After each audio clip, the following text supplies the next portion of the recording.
aquí en la comuna de Santiago y nació respirando política. Su papá era José Toá, cuando ella nació era periodista, director del diario Noticias de Última Hora, que está en la calle Tenderine, a pocos pasos de la Municipalidad de Santiago. Luego se convirtió en ministro del Interior y de Defensa del presidente Salvador Allende, la llevaba a La Moneda. Luego vino el golpe, ella tenía 8 años y sufrió la muerte de su padre, que recién hace 2 años supimos no fue un suicidio, sino que un asesinato de la dictadura. Luego vivió el exilio, volvió, se convirtió en dirigente estudiantil, se fue a estudiar ciencias políticas a Milán. Volvió para seguir en política, fue elegida diputada 2 veces por Santiago, luego se convirtió en ministra en el primer periodo de la presidenta Bachelet y el 2012 dio una sorpresa electoral, una sorpresa para su partido, para lo que es la nueva mayoría, y ganó la alcaldía de Santiago. Es la primera mujer electa alcaldesa, Carolina Toá. Muchísimas gracias por recibirnos a CNN Íntimo aquí en la Municipalidad de Santiago. Muchas gracias a ustedes.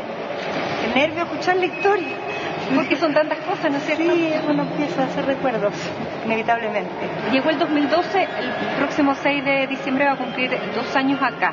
¿En qué diría usted que la comuna de Santiago es mejor a cuando usted la recibió? En varias cosas. La que más me importa es que hoy día esta municipalidad tiene una manera de tratar sus barrios donde es prioridad achicar las brechas de desigualdad que hay dentro de la misma comuna. Y hemos hecho un despliegue de distintos tipos de inversiones, proyectos, políticas que buscan sacar de la postergación, del abandono en que estaban los barrios más marginados, que especialmente están en la zona sur de Santiago y en el sector norte, lo que es el barrio de Almacén. Entonces ahí se han focalizado proyectos de inversión, presupuestos participativos, programas Quiero mi barrio, que van a ir significando que Santiago sea una comuna menos desigual.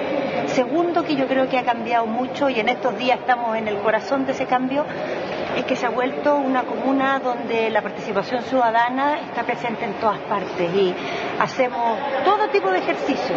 En el ámbito escolar se han hecho los claustros, en los barrios se hicieron los cabildos, las mesas barriales, se han hecho presupuestos participativos y ahora la consulta ciudadana. Tercer cambio en el que estamos comprometidos y que creemos que es muy importante, no solo para la comuna, sino que para la ciudad, es que aquí están los espacios públicos más importantes de la capital, que acogen más gente, que simbólicamente más nos identifican.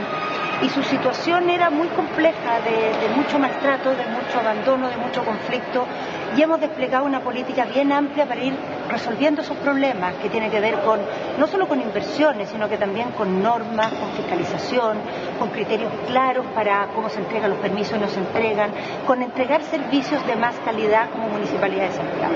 Eso diría usted que cambió para mejor en la comuna de Santiago. ¿Qué ha sido lo más desafiante y tal vez lo más frustrante que hasta ahora no ha podido hacer o le ha costado más?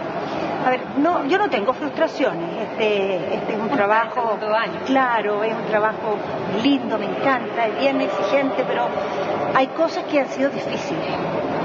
¿Qué es lo más difícil de todo? Es la conflictividad escolar. Porque en los colegios nosotros hemos iniciado un proceso de cambio muy de fondo. Hicimos procesos de participación bien amplios con los cabildos, con los claustros, se les dio facultades resolutivas a los consejos escolares, se han hecho innovaciones pedagógicas bien importantes para que se actualicen los proyectos educativos, se ponga educación sexual, para que se incorporen nuevas materias, algunos colegios han incorporado el Mapudungún, se han ampliado las horas no lectivas para los directores. Yo creo que se han hecho cambios importantes y estamos a medio camino, queda todavía muchos cambios por hacer, pero hay un clima de conflictividad que está muy instalado, que tiene muchos años incubándose y cuesta cambiar ese clima. Ahora, eso no es una frustración, es un motivo de preocupación, de mucho trabajo, ha sido más difícil de lo que yo esperaba, pero yo en todo caso sabía que no iba a ser fácil. Alcaldesa, este año vivimos tomas en liceos emblemáticos de la Comuna de Santiago en que la toma no era la última herramienta, sino que era la primera. Y cuando uno preguntaba a los dirigentes de esas movilizaciones, de esas tomas, ¿cuál es el pliego de peticiones a la municipalidad? Lo estamos analizando, lo vamos a votar y lo vamos a ver. ¿Qué le parece a usted que la toma sea el primer elemento de presión o de negociación sin siquiera saber lo que está negociando? Sí, yo creo que eso es un síntoma. Es un síntoma de una generación que ha crecido mirando a los que los antecedieron, que lograron en un momento cambiar la agenda de nuestro país por su movilización. Yo creo que hubo un momento en que hubo tomas muy prolongadas en los colegios que tuvieron un alto impacto en el proceso educativo, pero que tuvieron un efecto muy positivo para el país, porque lograron sensibilizar a la ciudadanía y poner en la agenda temas importantes. Ellos siguen actuando como si estuviéramos en ese momento. Y ya estamos en otro momento. Estamos en otro momento en que esa agenda se instaló y hoy día se están discutiendo los proyectos de ley para hacer esa reforma. Están las puertas abiertas para incorporar las opiniones, pero ellos temen, o sea, esta es mi interpretación, como yo lo veo, como yo lo siento. Ellos temen que si no siguen en esa actitud, si no se tomaran los colegios, si no hicieran este tipo de protesta, no habría posibilidad de ser escuchados. Y yo creo que esa desesperanza prendida, esa manera de hacer las cosas que como que no toma nota de que ya estamos en otro instante, es algo que tenemos que entre todos generar el cambio, de que estamos en otra etapa, y que no es necesario el movimiento estudiantil. Sí, no solo le hace mal al movimiento estudiantil, yo creo que le hace mal a la educación pública. O sea, un movimiento que ha surgido para defender la educación pública, para fortalecerla, hoy día está ocupando herramientas que atentan contra la propia educación pública. Y yo creo que, claro, hay veces en que estas movilizaciones es necesario recurrir a la acción policial. Nosotros hemos recurrido muchas veces a la acción policial, no le hacemos el quite, pero la solución de fondo no es esa. En ninguna parte los conflictos sociales los resuelven los carabineros. La solución de fondo es cambiar este clima y que realmente ellos se convenzan de que son protagonistas de un cambio que ellos mismos han ayudado a gestar. Pero ellos pareciera que quisieran estar en la redacción de esos cambios y eso no es posible porque nadie está en la redacción de los cambios que nos gustarían, para eso están los representantes. ¿Cómo se hace entender eso? Yo creo que eso es un síntoma de nuevo de la desconfianza. Los jóvenes son inteligentes y cuando uno conversa con ellos, ellos se dan cuenta que esta reforma no es solo para ellos, es para todo Chile y que tienen que actuar y participar todos los actores, toda la sociedad tiene derecho a opinar, entonces no se le puede decir a uno solo que tome la redacción de los proyectos de ley y para eso existe el Parlamento. El problema es que ellos tienen mucha desconfianza, tienen desconfianza del sistema político, tienen desconfianza de los adultos, tienen desconfianza de las instituciones y yo creo que esa es una cuenta con la que Chile tiene que lidiar, que por muchos años no ha habido educación cívica, que por muchos años ha habido baja participación, que por muchos años se le dio el portazo a esta reforma que era necesaria y eso tenemos que enmendarlo y eso es bueno no solo para parar la dinámica de las tomas, sino que es bueno para el futuro de Chile en general.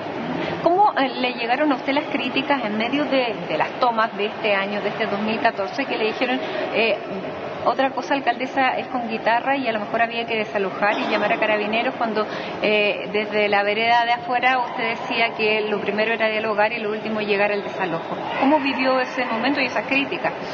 Bueno, siempre es bien ingrato cuando ante temas complejos hay personas que tratan de sacar otro tipo de ventaja. Yo no he sentido que otra cosa es con guitarra, Yo sigo pensando que es importante siempre el diálogo. Yo nunca he dicho que se excluya la acción policial, pero esa no es la solución. Y sigo pensando que esto que estamos viviendo hoy es de alguna manera la consecuencia, como la resaca de años en que la educación pública no se le apoyó como es debido, se siguieron cerrando colegios, se les dejó en el abandono, no hubo diálogo. Esto de alguna manera sigue siendo una herencia de toda esa rabia que se acumuló. Y lo que tenemos que hacer en lugar de quejarnos, porque yo no estoy aquí para ejercer mi labor quejándome por lo que pasó antes, es ir de manera consistente cambiando esa relación, esa manera de relacionarse con los estudiantes. Alcaldesa, y siguiendo con el tema de los estudiantes, usted tiene la comuna liceos emblemáticos y para ello el Ministerio ha anunciado que se termina también la selección en esos colegios que permite la excelencia que tienen hoy en día. ¿Cómo se conjuga el término de la selección con la mantención de la excelencia? A ver, primero tengo que decir esto. En Santiago hay 44 colegios. Siempre me preguntan por los colegios emblemáticos y eso causa todo dolor acá porque aquí hay liceos técnicos profesionales, escuelas diferenciales, educación de adultos y siempre esos estudiantes sienten que los dejan de lado. Ahora, es cierto que en los liceos emblemáticos hay esta dificultad, pero primero quiero decir, la excelencia está en la calidad de la educación. La excelencia no depende de que tú elijas alumnos fáciles de educar. Lo que pasa es que el Instituto Nacional y otros liceos emblemáticos de Santiago siempre fueron colegios para estudiantes destacados, para estudiantes que se ponían a sí mismos muchas exigencias. Y con el tiempo, como nuestro sistema educacional cambió, y se instaló esta cultura de la competencia, esta cultura del copago, del lucro, de comparar colegios unos con otros. Empezó a hacerse habitual que los colegios elegían a los estudiantes más fáciles de educar y su realidad quedó confundida con toda esta dinámica competitiva que tiene el sistema escolar. Y yo creo que hay que hacer la diferencia. Una cosa es este sistema que selecciona, que excluye, que discrimina, y otra cosa son colegios que tienen orientación a estudiar, a darle respuesta o a acoger estudiantes destacados, que son estudiantes que son muy autoexigentes y que quieren un clima escolar más... Claro, ¿quieren mantenerse esa exigencia dentro del Instituto Nacional? O sea, el Instituto Nacional, esa es su tradición. Sí, yo creo que son colegios que tienen esa apuesta escolar. Lo que pasa es que eso hay que separarlo de toda dinámica discriminatoria, de toda dinámica arbitraria. Y de hecho el proyecto de ley que está en el Parlamento reconoce estos establecimientos que tienen estas características con una modalidad especial, para que puedan seguir teniendo estudiantes que son más, que se exigen más y que son que logran mejores resultados escolares. Se van a seguir segregando por nota. A ver, en el caso de la modalidad que está propuesto hoy día, lo que se plantea es que bajo un sistema, es bien engorroso, pero bajo un sistema de ranking, los estudiantes de estos colegios salgan de manera aleatoria dentro de los que están en el mejor percentil de los niños que van egresando de sexto básico, porque estos liceos reciben desde séptimo para arriba. Esa es la propuesta que está en el Congreso. En el fondo, para evitar discriminaciones y segregaciones, se pone una modalidad que permite seguir apostando a estudiantes destacados, pero sin que se pueda hacer nada que pueda ser considerado discriminatorio. Ahora, ¿qué pasa con el ranking de notas y con el NEM que ellos reclaman tanto, que los perjudica? ¿Por qué lo que es bueno para el resto no es bueno para ellos? A ver, ahí estamos de nuevo en el tema de lo especiales que son estos colegios, porque en general el ranking es una buena medida. Ayuda a valorar el logro escolar. Está súper demostrado que las personas pueden entrenar la PSU si tienen plata, contratan un buen preuniversitario y van a sacar un buen resultado de la PSU, pero lo que más anticipa cuáles son tus capacidades es tu rendimiento escolar. Y el rendimiento escolar dice relación con el ambiente que tú tenías. Entonces, un buen alumno de un colegio que quizás no es tan exigente, normalmente va a ser buen alumno donde lo pongas. Entonces, el ranking es bueno para eso, porque en el fondo evita las exclusiones que tiene la PSU, que tiene harto sesgo. ¿Qué es lo que pasa? Porque estos colegios se ponen inquietos, porque son colegios muy exigentes. Entonces, para sacarte una nota en el Liceo 1, por ejemplo, un 6 es equivalente a un 7 en otros colegios. ¿Este apoya entonces un trato especial para ellos? No, ¿saben lo que yo creo que faltó aquí? Aquí no se requería un trato especial, lo que se requería era ser más paulatina la medida, porque como fue de repente, estudiantes que ya estaban en cuarto, que habían hecho toda su enseñanza media con unas reglas del juego, cuando estaban un mes de dar la PSU, les cambiaron las reglas del juego. Y son estudiantes que se han esforzado mucho. Entonces, yo tampoco creo que deban ellos pagar los platos rotos. El sistema está mal, hay que corregirlo, pero hay que cuidar también el esfuerzo que han hecho estos jóvenes que no tienen la culpa de los defectos de nuestro sistema educacional. Alcaldesa, se nos va volando el tiempo. Vamos a hacer el primer corte, esto es CNN Íntimo, y vamos a volver hablando de si es seguro vivir en la comuna de Santiago. Aquí tengo los índices de paz ciudadana, se los vamos a preguntar a la alcaldesa, y también de otros temas. Siga junto a nosotros, estamos junto a la alcaldesa de Santiago, Carolina Toá. Ya regresamos.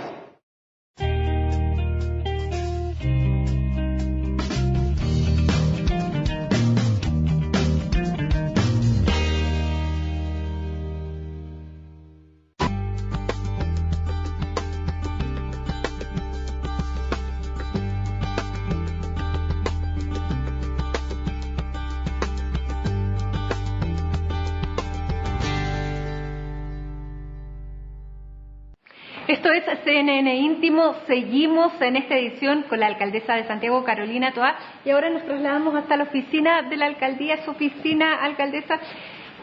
También gracias por compartir los distintos espacios, pero habíamos quedado con una pregunta pendiente. ¿Es seguro vivir hoy en Santiago? Aquí viven 311.000 personas y vienen 2 millones de personas todos los días. Entonces los grandes números del centro tienden un poco a opacar la realidad de los barrios. En el centro de Santiago suceden aproximadamente el 15% de los delitos de todo Chile, por la cantidad de público que hay acá y la cantidad de movimiento que hay acá. Y esas cifras oscilan en esas cantidades. Pero ¿cuál es el problema de eso? Y que lo que afecta más a los santiaguinos, que es tanta la atención de estos grandes números del centro, que muchas veces se pierde de vista en esta comuna delitos que se cometen que no tienen esos grandes números, pero que tienen mucho mayor gravedad. Por ejemplo, en la noche hay mucho menor cantidad de delitos, pero son los delitos más graves. Por ejemplo, el asesinato que hubo de Matías hace tiempo atrás en la Alameda. Eso desde el punto de vista de los esfuerzos policiales no es un horario priorizado, porque el horario priorizado es el día. Aquí llegan 300 carabineros al centro todos los días a bajar esos delitos menores que suceden en las calles. Pero los delitos graves que suceden en las noches o que suceden en los barrios donde hay asaltos, donde hay violaciones, no tienen la misma atención porque ahí no hay grandes números. Entonces hemos ido reclamando y hemos sido escuchados finalmente, yo espero que eso dé resultado, que las estrategias que se hacen de las policías estén ligados a planes comunales, no solo a los datos nacionales. Y ahora recientemente, solo hace un par de días, se firmó un convenio con el Ministerio del Interior que aplicó aquí este nuevo programa Seguridad para Todos que se llama, que va a hacer que la comuna tenga su propia estrategia de seguridad y establezca sus prioridades y todos nos coordinemos, Carabineros, la PDI, la Fiscalía, el municipio y los organismos que fiscalizan, también con participación de los vecinos. Y yo creo que eso va a permitir unas estrategias mucho más efectivas, porque si no, uno depende de unos indicadores nacionales y en base a eso se toman decisiones policiales, decisiones de horario que no tienen en cuenta la realidad local. Alcaldesa, ¿y qué pasa con el fenómeno de las bombas? La última persona que lamentablemente falleció y todavía no sabemos en qué circunstancias fue en el barrio Yungay. ¿Cómo se ha fortalecido la seguridad en torno a ese tema que es absolutamente distinto? No estamos hablando de delincuencia, sino que estamos hablando ya de otros fenómenos. ¿Cómo está trabajando la comuna en ese sentido? Sí, nosotros somos muy conscientes y ese mensaje lo hemos transmitido en todos los organismos que corresponden, que Santiago tiene ciertas características que objetivamente hay que tomar en cuenta para tomar resguardos adicionales, por la cantidad de personas que vienen para acá todos los días, por los sitios relevantes que existen, y eso entendemos que la manera en que se ha enfrentado lo ha tenido muy presente, porque yo creo que el trabajo que se está haciendo, que ha sido un trabajo responsable, serio y sin estridencias, en la coordinación que tiene el Ministerio del Interior con las policías y la Fiscalía, va a permitir una estrategia efectiva en este tema. Chile es un país donde no hay espacio para bombas, para acciones de este tipo. Tenemos una democracia y hay canales para manifestar las opiniones y este no es un canal admisible. ¿Para usted las casas ocupas son una amenaza? A ver, las casas ocupas, como todas las cosas en la vida, tienen distintos tipos. En muchos lugares hay casas abandonadas por años y se instalan chicos adentro que hacen proyectos culturales y que tratan de hacer algo positivo. Yo lo primero que diría sobre las casas ocupas es llamar la atención a esas personas que son propietarias de inmuebles y los tienen abandonados, porque eso es un daño gigantesco. Pero hay también casas ocupas que se transforman en otra cosa, que son lugares donde se cobijan delincuentes o donde suceden acciones peligrosas que terminan generando incendios o situaciones similares, y por eso nosotros siempre buscamos en todos esos lugares donde hay conflictividad de ubicar a los propietarios, decirles que tomen las medidas, porque los municipios somos bien impotentes respecto a esto. Nosotros no podemos pedir que se desocupe una propiedad privada. Y lo que yo quisiera lograr, el otro día se lo planteamos a la ministra de Vivienda, es que existan medidas muy duras, mucho más de las que hay en la actualidad, para personas que tienen lugares abandonados, sean sitios eriazos o inmuebles, porque eso daña los entornos, genera inseguridad, genera degrado y es objetivamente peligroso. Los riesgos que existen de incendios, porque entran personas y arman fogatas, y también estos temas delictuales que muchas veces se provocan en estos lugares. Ahora, quiero diferenciar eso porque no me gusta estigmatizar. Ha habido proyectos bien bonitos que a veces han hecho jóvenes que hacen ocupación de casa. Hay situaciones rescatables, pero hay situaciones nefastas que no se pueden aceptar. Respecto a la última situación en la que murió este joven en el barrio Yungay, se invoca la ley antiterrorista. ¿A usted le gusta la ley? No, creo que esa ley la tenemos que cambiar. De hecho, se está cambiando. Es una ley que se hizo en dictadura, ha tenido varias modificaciones, pero nunca se ha logrado tener una legislación moderna y no es una legislación efectiva. Cuando uno ve la historia de los casos en que se ha invocado esta legislación, eso no permitió obtener buenos resultados. Entonces, lo que está haciendo el ministro del Interior, que ya dio lugar a un informe y ahora entiendo que en el Ministerio de Justicia se va a transformar eso en un proyecto para que Chile tenga una legislación moderna, efectiva, que sea respetuosa del debido proceso de los derechos humanos y efectiva en perseguir este tipo de delitos. ¿Está de acuerdo con los agentes encubiertos para la ANI? Yo creo que, delitos de este tipo, como como es el caso del narcotráfico, como es el caso de los delitos terroristas, requieren metodologías investigativas sofisticadas. Ahora, ¿dónde situar a estos agentes encubiertos? Yo creo que también puede ser una buena opción en las policías. Eso hay que examinarlo con cuidado. Han surgido opiniones que dicen que el uso en una agencia que está vinculada y tiene dependencia del gobierno es discutible. Analicémoslo con calma.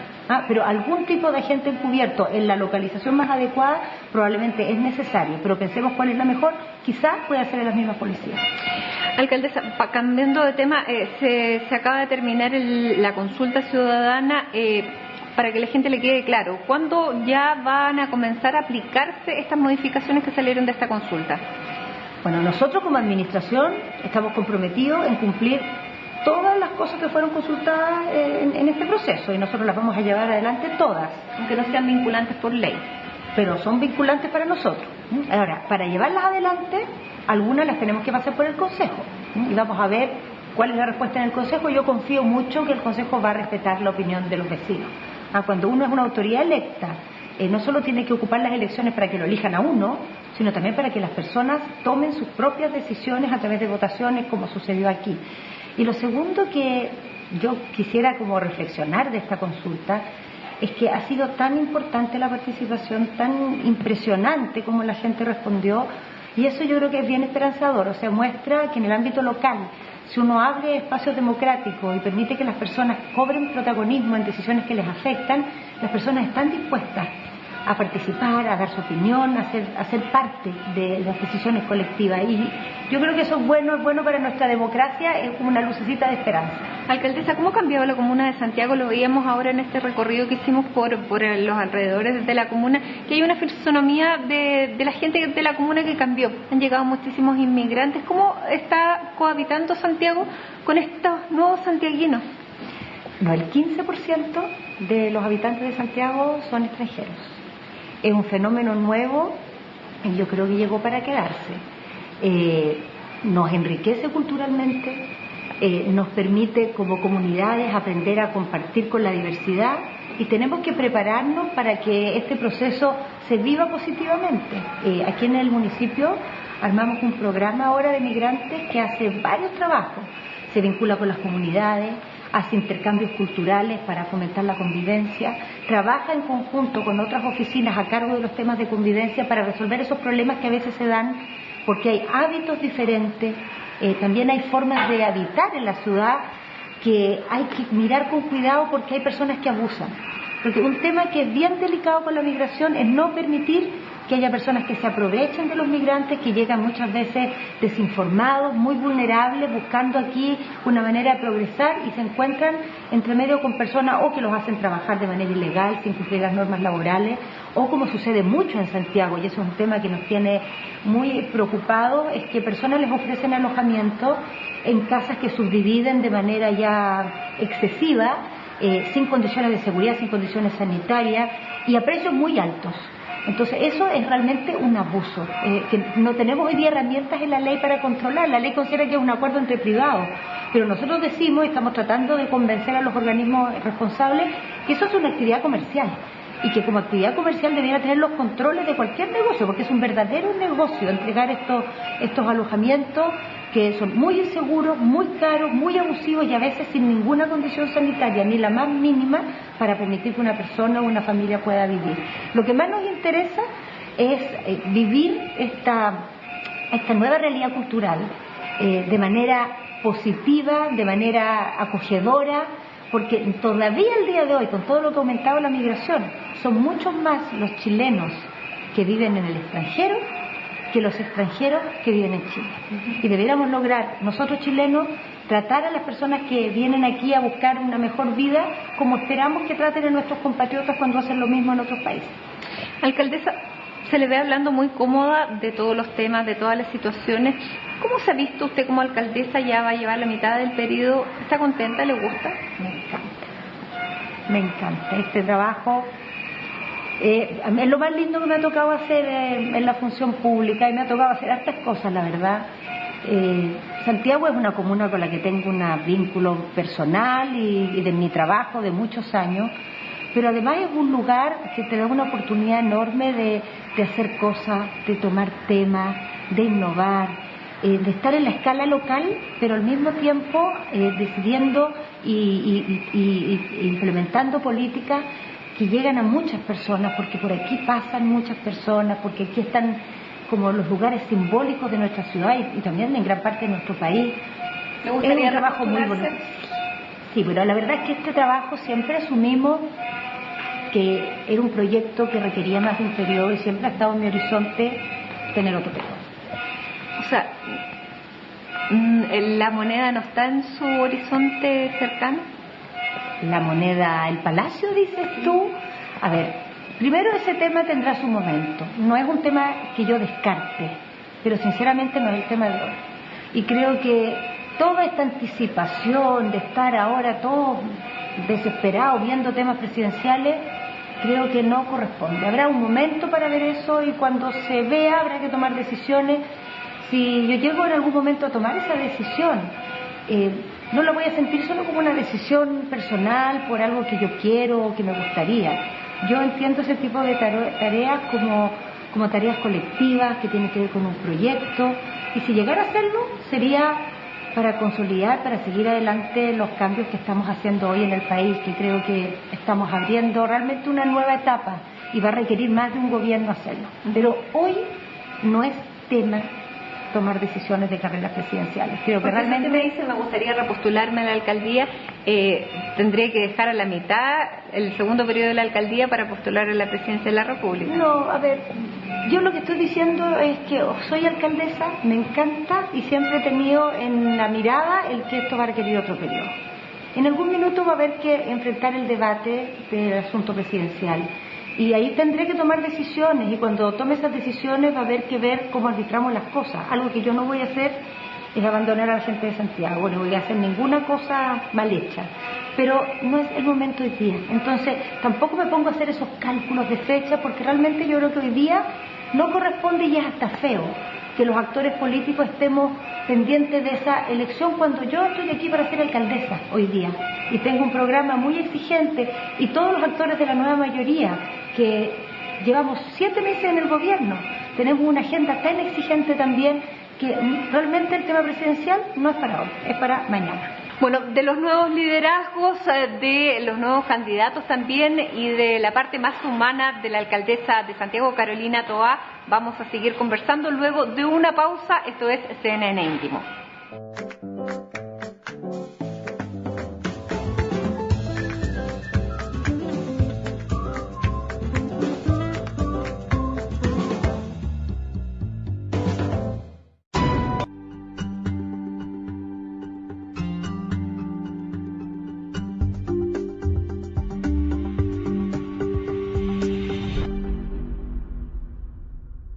Esto es CNN Íntimo, estamos junto a la alcaldesa de Santiago, Carolina Toá. Estábamos hablando de política, de liderazgos, de candidaturas, que todavía no es tiempo, pero yo quería que nos fuéramos a una parte todavía mucho más anterior en la vida de la alcaldesa, una parte que a mí me llamó mucho la atención y que tiene que ver con su vida personal.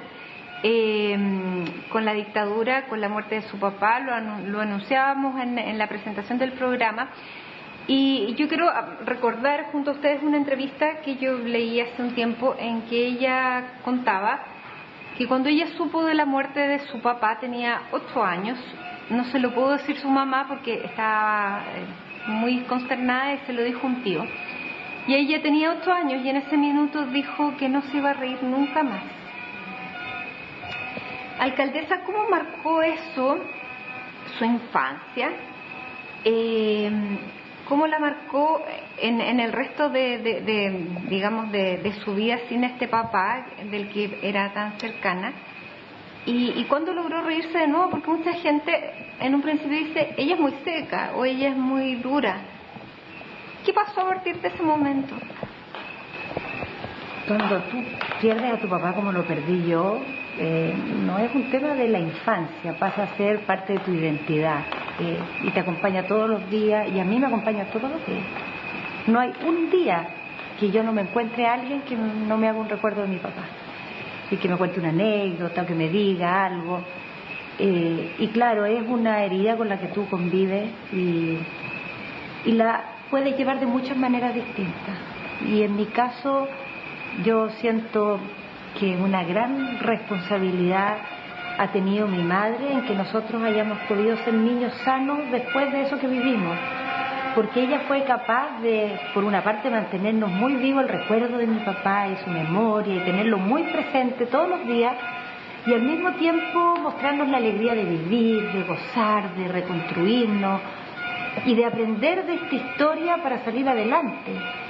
Porque cuando vives estas historias tan fuertes, a veces te atrapan de una manera que no puedes seguir, te dejan amarrada. ¿Y esa niña volvió a reírse? Sí. Volví a reírme y la verdad no solo volví a reírme, yo me siento una persona muy agradecida de la vida. A pesar de que me ha tocado vivir cosas duras en distintos momentos, soy muy agradecida porque me ha dado también cosas maravillosas. Y una que me dio, y que para mí fue importante, yo creo que eso lo comparto con muchas personas, es que me dio la posibilidad de vivir el duelo de la muerte de mi padre y reconstruir nuestra familia en el exilio en México. Y México fue un país tan maravilloso, y es un país tan maravilloso, y te llena de estímulos, y te entusiasma, y es rico, y es entretenido. Y yo creo que México nos ama mucho, fíjate, estoy tan convencida, tengo tan profundamente grabada esa historia de esos 5 años que viví, y yo creo que cuando volvimos ya a Chile, estábamos sanos.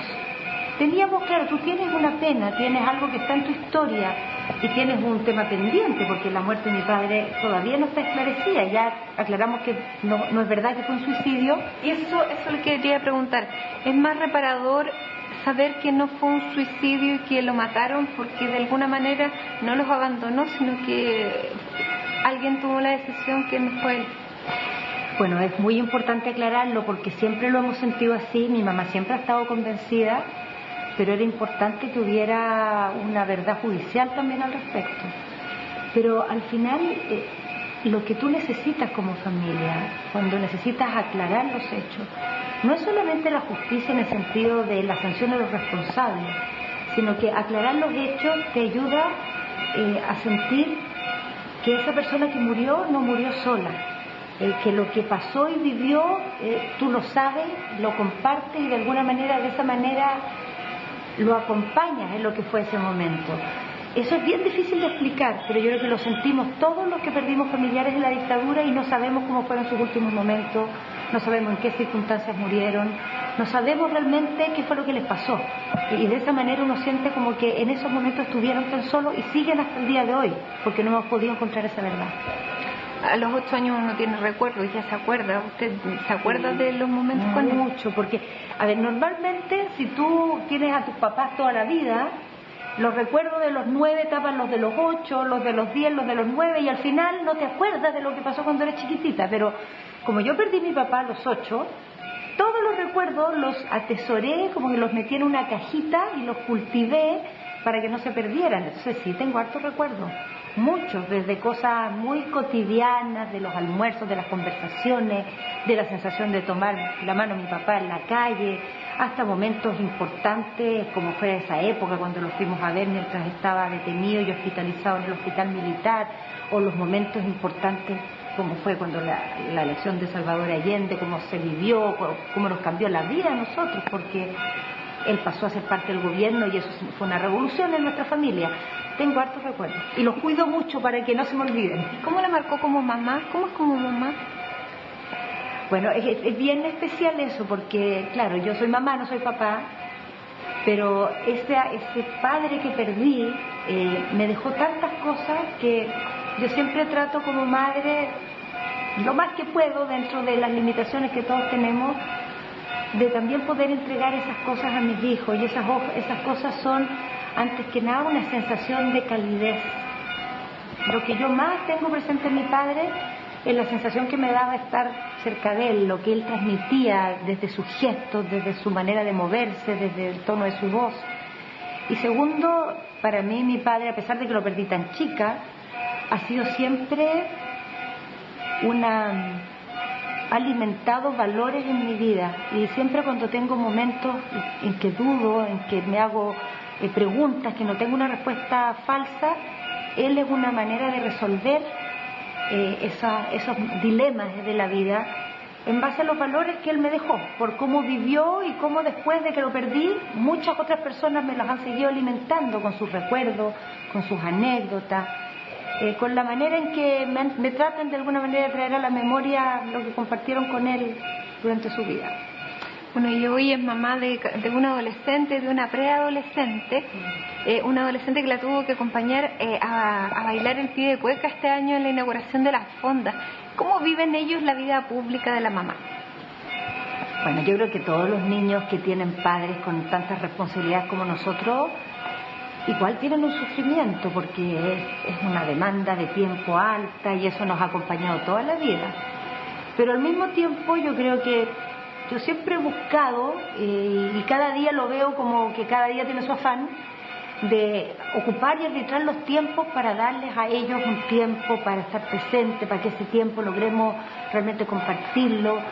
Y yo soy bien cercana con mis hijos y los adoro, y yo creo que ellos sienten que tienen una mamá, por más que tenga mucho trabajo, nunca han sentido que no está, o que no está presente, o que no está ocupada. Y bueno, están los dos, uno está en la adolescencia y mi hija más chica está en la preadolescencia, y yo fui una adolescente tan complicada que realmente estoy preparada para todo. Porque ellos, por esos mismos pasos. No, yo encuentro que no. Yo fui súper difícil como adolescente, bien rebelde, irreverente. Y bueno, ellos están en la adolescencia y tienen sus cosas, pero bueno, ahí vamos saliendo adelante. Y mi hijo, yo lo que menos pensé es que iba a aceptar bailar cueca. Cuando le pregunté, lo hice casi así por preguntarle, sin mucha esperanza, porque mi pololo no quería bailar, no sabe bailar, no se atrevía, no, lo descartó, y le dije, Emilio, ¿quieres bailar conmigo? Ya, me dijo, pero ayúdame a hacer clases, al tiro. Fue tan sorprendente, hizo todas sus clases para aprender, aprendió a su estilo, y eso me gustó también. No tomó la cueca como algo así rígido, sino que la interpretó como él se la sintió. Y el pololo es más tímido. ¿Es una mujer de afecto la alcaldesa? ¿De afecto? Sí, absolutamente. ¿Sí? ¿Sufriste de pololo cuando nadie pensaba que...? Sí, pues yo era la que menos pensaba, sí. ¿Y cómo lo toma él? Mi actividad, no, él es muy sabio, es un hombre muy seguro de sí mismo y me apoya mucho y no se enrolla con alguna cosa de que yo tenga actividades para nada. ¿Y la siente intensa? Yo creo que soy bastante intensa, no es que me sienta, es la realidad nomás. No la pesca pero sí, pero soy intensa, pero me gusta pasarlo bien y soy bien lúdica y soy bien cabra chica también, no soy tonta seria para nada. Bueno, y en este pie de cueca en que la vimos con familia y la vimos junto a la presidenta Bachelet, ¿usted se identifica mucho con ella? Fue ministra en el primer gobierno, ahora son como las dos autoridades más grandes que tiene, bueno, Santiago en la comuna, ella es la presidenta de la República, usted es la alcaldesa de Santiago, siempre dijo que iban a ser una buena dupla. ¿Cómo siente que han sido estos primeros 7 meses? Bueno, intensos también. Yo creo que la presidenta Bachelet ha tomado una decisión que es súper importante para Chile, que es poner todo su liderazgo y su capital político al servicio de iniciar cambios que son bien de fondo en Chile. Las agendas que hoy día tenemos, hacía muchas décadas que Chile no discutía cambios tan profundos y los necesitábamos, porque nuestro país estaba como una especie estaba atorado con esta sensación de que progresábamos mucho en lo económico, pero que las desigualdades no cedían, que tenemos una democracia que sigue limitada, que sigue amarrada. Y yo creo que ella, cuando decidió ser de nuevo presidenta, bueno, candidata y después finalmente presidenta, fue con la decisión de que hoy había condiciones para realmente hacer una agenda que asumiera cambios que permitan superar eso y que Chile se encamine de verdad a resolver sus desigualdades, a tener una democracia más sana, más vigorosa. Alcaldesa, ¿y usted cree que la gente siente como propias estas reformas que se han comunicado bien como para asumirlas e internalizarlas? Porque un nivel de cambios grande también necesita de que la gente se involucre. ¿Usted cree que está lo suficientemente, digamos, acompañando en estas reformas, o que estas reformas no han logrado llegar en toda su amplitud a la comprensión de las personas? A ver, yo creo que reformas de esta magnitud generan tensiones, generan debates. Hacer cambios así de grande nunca va a ser algo que suceda en un lecho de rosas. Y desde ese punto de vista no hay que asustarse. Debatir en una sociedad no es lo mismo que ser enemigo.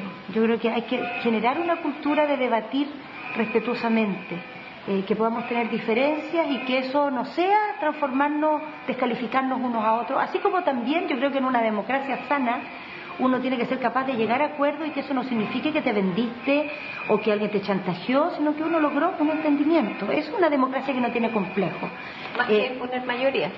O sea, yo creo que cuando tú no logras acuerdos, juegan las mayorías. Y en una democracia sana eso es muy importante, porque si no estás en el chantaje de la minoría. Y eso era lo que pasaba en el periodo de la transición, hasta ahora es lo que ha pasado un poco, ¿no? Si no se logran acuerdos, la minoría tiene el poder de chantajear e imponerse, y eso no puede ser. En una democracia, cuando no se logran acuerdos, tiene que imponerse la mayoría. Y yo pienso que en las reformas que hay, por lo tanto, las tensiones que estamos viviendo, no hay que asustarse y no hay que dramatizarlas, pero sí es importante esmerarnos más todos, y cada uno aquí tiene que aportar, porque no se pierdan de vista las cosas de fondo. Yo creo que a veces la reforma educacional, que es tan importante, se ha logrado meter, digamos, discursos que confunden, que asustan, y lo de fondo en la reforma educacional a veces no se habla suficientemente, que es sacar la educación de lo que hoy día es, que es como una mercadería más que funciona en una lógica de mercado, que funciona en base a la competencia, que funciona en base a segregar de acuerdo a la capacidad de compra. Eso lo tenemos que superar e ir a un sistema de derechos sociales en que tú tienes acceso a la calidad independiente de tu bolsillo, en que la educación pública y la educación privada con financiamiento público, ambas son alternativas válidas, ambas son alternativas en que todos caben y nadie queda excluido. Yo creo que eso hay que ponerlo mucho más al centro y debatir las reformas sin perder el norte de eso que es lo que importa, a dónde vamos a ir. Y sin embargo, en este esfuerzo por ir a donde hay que ir, hay discursos y hay frases que han enturbiado este debate, y lo estaba pensando, provienen de gente de su partido. Los patines, los niños más ruidositos fueron frases del ministro Izaguirre, la retroexcavadora del presidente de su partido. ¿Cuánto han enturbiado el debate? Yo creo que ha habido términos que no han sido buenos. Yo puedo entender, por ejemplo, por qué dijo lo de la retroexcavadora Jaime Quintana. Él quería decir, en el fondo, tenemos que atrevernos a hacer reformas. Pero la retroexcavadora da la idea que tú vas a borrar la historia, a que tú vas a aplastar lo que hay. Y yo creo que no es así, uno supera las cosas. Por ejemplo, nosotros tenemos que superar lo que ha sido la experiencia de este neoliberalismo extremo. Pero al superarlo, va a dejar su marca en nuestra historia, es parte de lo que hemos vivido. No es que tú borras la historia, nunca borras la historia, eso no existe. Entonces, claro, ha habido términos que no han sido los más felices, pero yo creo que tampoco hay que quedarse pegado en estos términos que no son los mejores, sino que más bien todos asumir que estuvimos por muchos años, después de que recuperamos la democracia, en una democracia atemorizada, que no se atrevía a debatir. Atrevámonos a debatir sin descalificarnos, sin transformarnos en enemigos. Atrevámonos como una democracia madura a hacer reformas de verdad en los temas que necesitamos, sin que eso sea incertidumbre, inestabilidad. Eso es avance, eso es una sociedad dinámica que va hacia adelante. Alcaldesa, yo le hablaba en un principio, y así había partido este bloque, sobre los nuevos liderazgos, que también es positivo que haya líderes dentro de una coalición. Usted sin duda es una de esas líderes, también hay otras figuras de su partido, el ministro Peñalillo, el senador Lagos Weber, está Marco Enrique Minami, está el propio Andrés Velasco, hay una gran, está la senadora Isabel Allende, que también ha surgido. Usted dentro de la encuesta CEP es una de las que no solamente tiene mucho conocimiento, sino que tiene un conocimiento con una alta aprobación. Está dentro de las mejores aprobadas, las más aprobadas. ¿Cómo se ve compitiendo en una eventual candidatura? Yo sé que no quiere ir a eso, pero con todas estas figuras, ¿cómo se ve dentro de este escenario con líderes dentro de la coalición? O sea, primero, yo creo que es muy bueno, en todo sentido, que haya muchos liderazgos en este mundo de la centroizquierda, en el entorno de la nueva mayoría, y esos liderazgos hoy día los tenemos que desplegar en las tareas que tenemos. Yo no creo en los líderes que están siempre con la calculadora a ver cómo se posicionan para la elección que viene. Yo creo en los liderazgos que ejercen las tareas que les corresponden en cada momento. Y cuando es momento de elecciones, es momento de elecciones. En particular, en la nueva mayoría, en el propio PPD, el que haya varias personas que hoy día estamos en roles relevantes, con altas responsabilidades, creo que hace posible hacer muchas cosas en Chile. Creo que hace posible que tengamos la agenda que hoy tenemos con la presidenta Bachelet, y es una responsabilidad enorme. Yo creo que lo que tenemos que hacer es concentrar nuestra energía en eso, porque cuando uno la empieza a desviar otras cosas, empieza a hacer mal las tareas que tiene que hacer hoy, o las empieza a hacer con otros cálculos o con otras intenciones. ¿Qué le parece el debate que se está dando hoy en día a propósito de los dineros en campaña? Un ex ministro de la presidenta Bachelet, que fue colega suyo en el gabinete, Andrés Velasco, ha dicho que lo que le está pasando a él es por haber sido crítico, por ser crítico a las reformas. ¿Qué le parece ese debate? Bueno, primero yo creo que el tema del dinero y las campañas y la política en general es un tema serio. Hay que discutirlo seriamente. Y nosotros tenemos un sistema que claramente hay que mejorar hace muchos años. Yo personalmente siempre he tenido esa opinión. Esto que está pasando hoy día, también creo que hay que tomarlo seriamente. No creo que sea bueno interpretar lo que está pasando como persecuciones políticas de uno ni de otro. Pero es igualmente malo que haya personas tratando de sacar provecho de esto, que haya personas tratando de hacer una carnicería en torno a esto. Hay que dejar que los organismos que están a cargo de la investigación hagan su trabajo sin interferencia. Y los actores políticos a lo que debieran abocarse es a mejorar el sistema que tenemos de financiamiento, regular las campañas de mejor manera. No solo en el tema del financiamiento, yo estoy convencida de que el tema vital es que regulemos las campañas de tal manera de hacer competir, no en base a la cantidad de carteles. La cantidad de carteles ojalá la estandaricemos, hacer competir en los contenidos, en las ideas, y la regulación de las campañas puede ayudar mucho a eso. Alcaldesa, se nos acabó el tiempo. Le quiero agradecer por abrirnos la puerta de la municipalidad, de su intimidad, de sus recuerdos, de sus proyectos también, y de haber nos dado este espacio para conversar en una agenda que siempre es estrecha. No, gracias a ustedes por la invitación de venir al programa. Y a ustedes también gracias por acompañarnos en este nuevo capítulo de CNN Íntimo, esta vez con la alcaldesa de Santiago, Carolina Toá. Muchas gracias.